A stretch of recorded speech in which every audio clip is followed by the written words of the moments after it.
Asking to withdraw? Yes, Judge, I was originally appointed, as you know, some time ago. The defendant already received probation in May.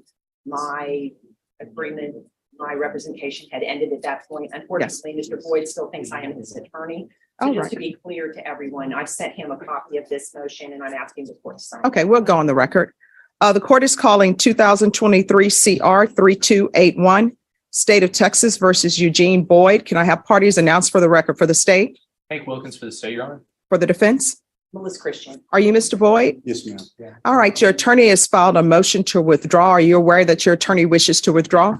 Yes, ma'am. All right, the reason she's withdrawing is because her representation has concluded. Was this an appointed case? It was, Your Honor. All right. So once the plea agreement was entered and you accepted the plea bargain agreement, her representation at that point ended. So she is filing a motion to withdraw so that on the record, her representation can be ended. Do you understand? Yes, ma'am. All right, your motion to withdraw is granted. Okay, pause right there. This is important. What just happened may seem procedural, but it's actually critical. Once a plea deal is entered and probation is granted, the defense attorney's representation often ends, especially in appointed cases. That means from this point forward, Mr. Boyd is essentially on his own unless new counsel is appointed. And here's where it gets dangerous. Because when you start arguing about probation conditions without an attorney standing next to you, you're walking into a legal minefield.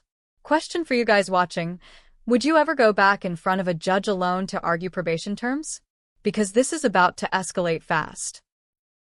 With the parties, your plea bargain agreement, and I go over the pleas in great detail so people can understand. This right here, I let people know that this is outside the agreement. These are recommendations from the state and the court does not have to follow that. Do you understand? And your answer was yes, because if your answer would have been no, I would have said, all right, you all need to go back and confer. Let me tell you what this note says, and it's in all caps. The parties are not allowed to make binding agreements regarding the length of community supervision or the terms and conditions of community supervision, which are totally dependent upon the court's discretion. The following recommendations do not constitute part of the formal plea agreement. However, the state, both parties, make the following non-binding recommendations. So I know you keep saying, I'm not supposed to be at safety. I'm not supposed to be in felony drug court. Guess what? You are, because I ordered it. And there is no agreement that could have been made between your attorney or the state saying these are the only conditions he will accept. Phew. That tone shift? That's authority being asserted. Let's break this down legally. In Texas, and in most jurisdictions, judges are not bound by side agreements about probation conditions. The plea bargain controls sentencing range, but conditions of community supervision? That's judicial discretion. Translation: if the judge says felony drug court or SAP, that's happening. And here's the bigger issue. The defendant keeps arguing like this is a negotiation. It's not. This is the moment where viewers should realize he's testing the court's patience. And when you test a judge repeatedly, the hammer gets heavier. Wasting everybody else's time. I'm not referring you back to felony drug court. I referred you there twice. And I received a note said, you were rejected. Client was offered felony drug court for the second time and refused. So you're not going back to felony drug court. So you're either going to SATF or a motion to revoke will be filed. So which do you prefer? I'll go to Saturday. You are signing that today. And if you do not sign it today, a motion to revoke will be filed and we will be hearing whether or not you should go to prison. Do you understand? No, Is there anything else you don't understand? it's fine, ma'am. All right, thank you. Thank you. Yes. So what is happening here? Well, yeah, I've spoken with him and he's perfectly capable of communicating to me in his own defense, and he understands the charges against him. All right. So have you conferred with the state? No, All right. So you need to confer with the state. And this is family violence.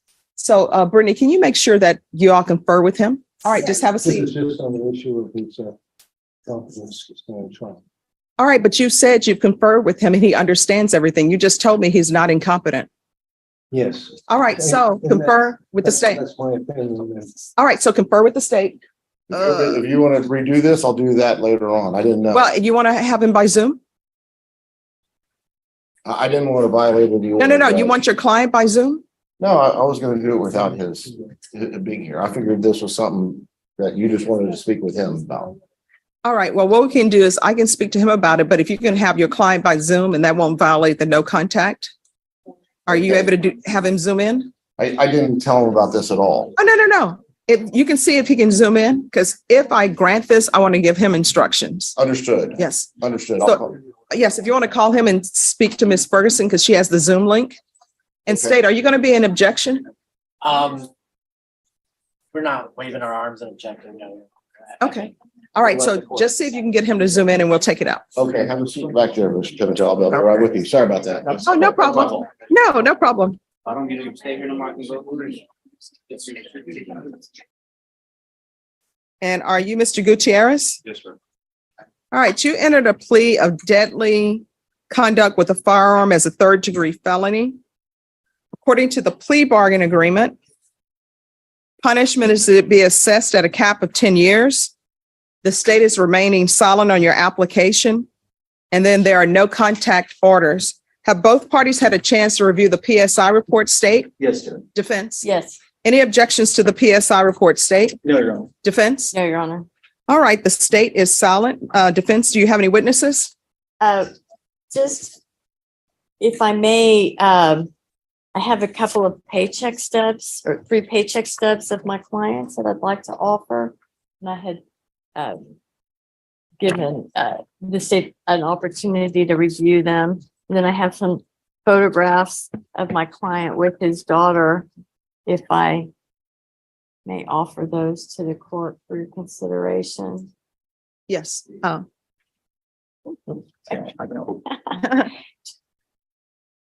Judge, state sign. All right.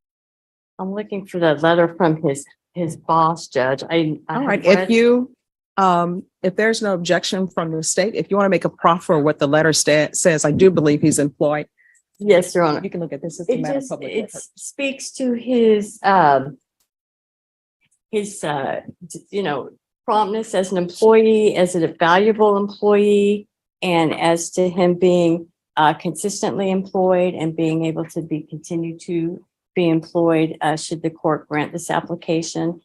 This speaks to how much an employer values him as an employee, Judge. Okay. All right. Is there anything else?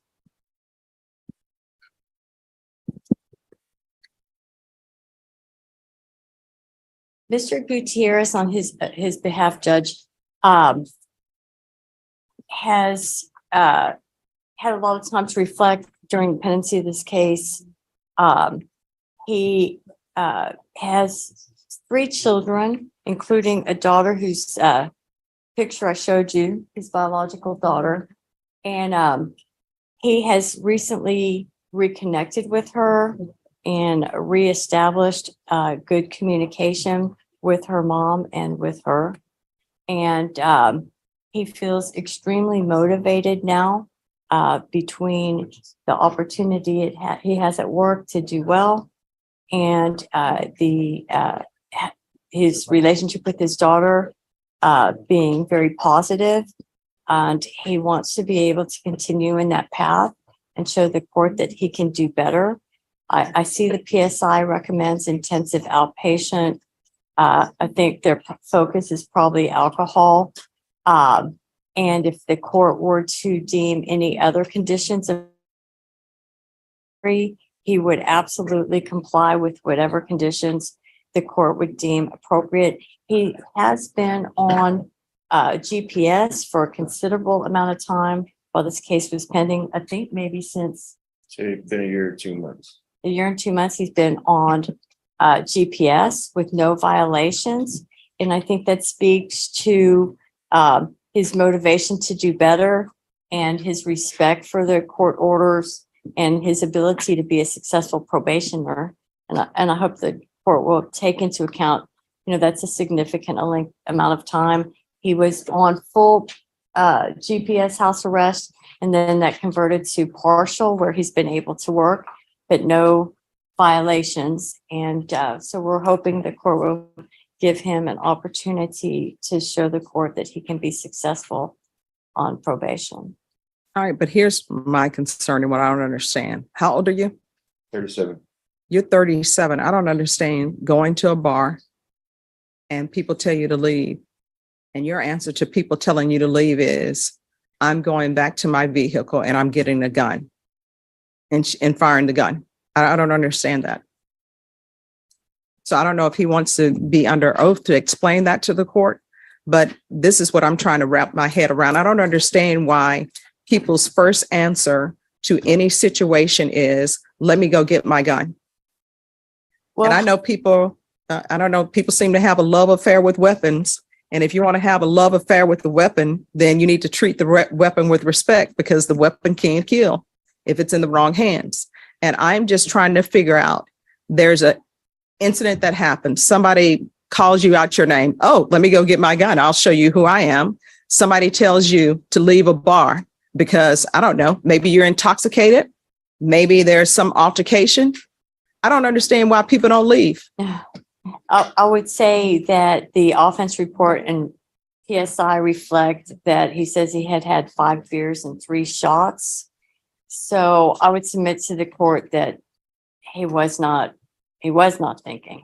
Yeah, I mean, He to was- me, And I'm not saying that intoxication is a defense or mitigating at all. I'm just saying that, it causes a loss of impulse control.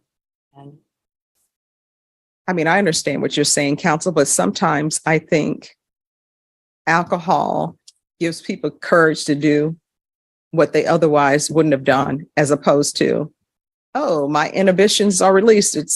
Yeah. So I don't know if he wants to speak to the court or not. There it is. That is what we call a sentencing pivot moment. Up until now, probation was possible. But once a judge says out loud they're leaning toward prison, the burden just shifted hard onto the defense.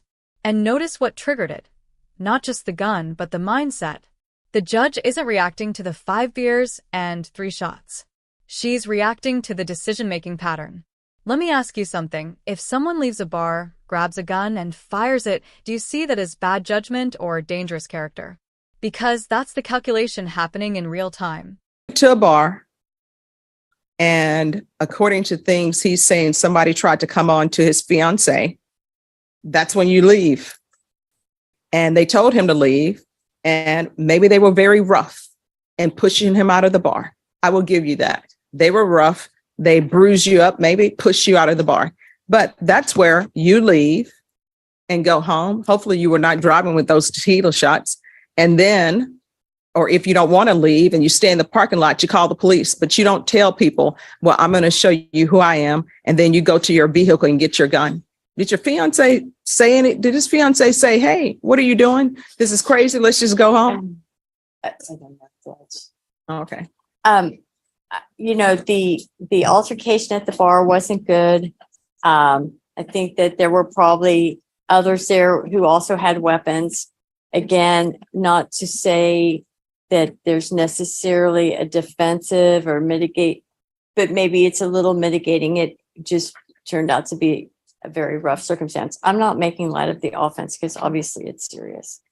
And I think that the PSI speaks to the alcohol being an issue and intensive outpatient.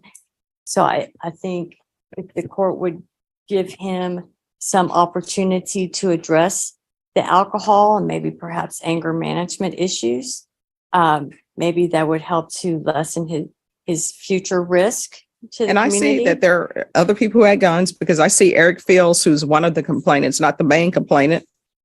He says, I just want my gun back. Yeah. This is Texas. We just want our gun back. So, ma'am, I haven't been in trouble since 2005. And being at that You want to bar, raise your right hand to be sworn in? Can you, do you solemnly swear and affirm that the testimony you give will be the truth and nothing but the truth, so help you God? I do. All right, you can lower your hand, state your name for the record. Guadalupe Gutierrez. All right. And let me just tell you, your statement about you haven't been in trouble since what time? 2005. I haven't been in trouble since 1969, and I'm putting it at 1969 because I was potty trained by then. And I didn't pick up any criminal cases. I always tell people when they tell me I haven't been in a gang, I don't do drugs, I haven't been in trouble. It's like, do you want a cookie for that? That's what you're supposed to do. Okay, that line? That's Courtroom's sarcasm at its sharpest. And here's why it matters. Defendants often try to minimize criminal history by saying, I haven't been in trouble in years. But judges look at patterns, probation extensions, revoked supervision, weapons involved. When she says, do you want a cookie for that? What she's really saying is, not committing crimes is the baseline expectation. It's not a mitigating factor. And now the criminal history is officially back on the table, which means probation just became even less likely. You can feel the sentencing clock ticking. Then on the theft case, a motion to revoke was filed and you were sent to TDC.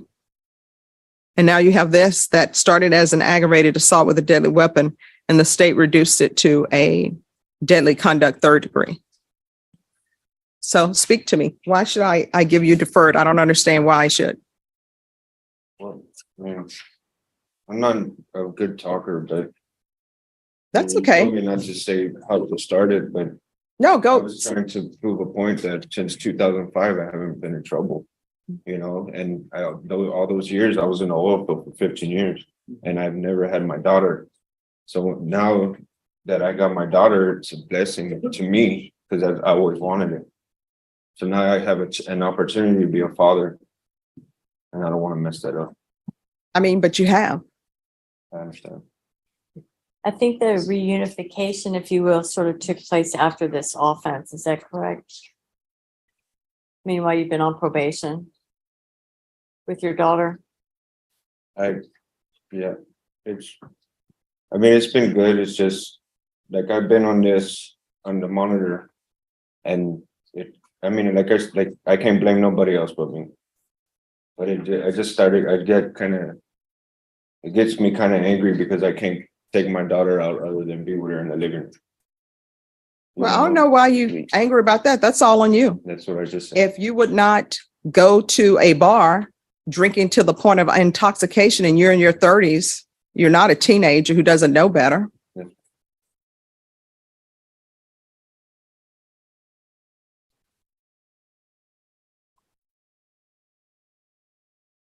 I think that if the court would give him an opportunity for some form of treatment, I think he would welcome that and appreciate that opportunity.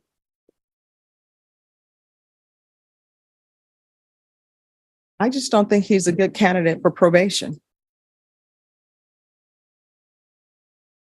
I mean, shooting up a bar, and it wasn't. It was outside in the Mhm. parking lot.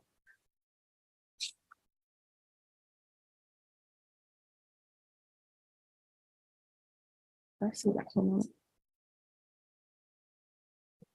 Thank you.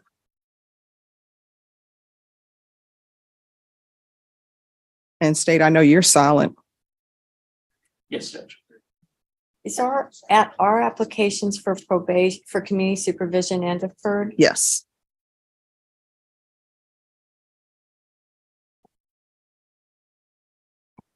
I don't know if it makes a difference to the court. I don't think it necessarily does, but we can withdraw the deferred. Now, see, this is what I'm reading, and this is my problem. I can understand people being angry and getting upset with people. I honestly don't ever understand people pulling a weapon, because I always taught if you're going to pull a gun on somebody, you need to know that you. This right here is philosophy meeting criminal law. The judge just articulated something powerful. Firearms aren't symbolic. They are lethal tools. When you introduce one into a conflict, the legal system treats that as escalation, not emotion. And the surveillance footage changes everything. Because now we're not debating feelings. We're debating video evidence.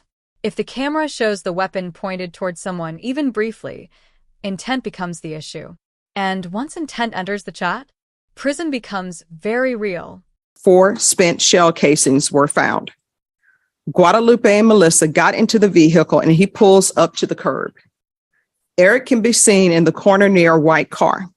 Guadalupe opens the car door and his hand extends out. Guadalupe then lowers his hand with the gun and points it toward Eric. I never pointed the gun at anybody. I mean, that's what else they but- say is on the video. I mean, this is video. This is not, And I showed her that when I saw the video, I pointed it. Well, because it's surveillance, some parts of it are a little clearer than others, but as the car drives out, it's a little bit. This is the emotional hinge of the entire hearing. 7 years old. Judges ask about children at sentencing for a reason. It's not sentiment, it's evaluation. Is this person someone who will stabilize? Or is this child about to grow up visiting a prison? And here's the hard truth. When someone fires a gun after drinking in their late 30s with prior probation issues, the court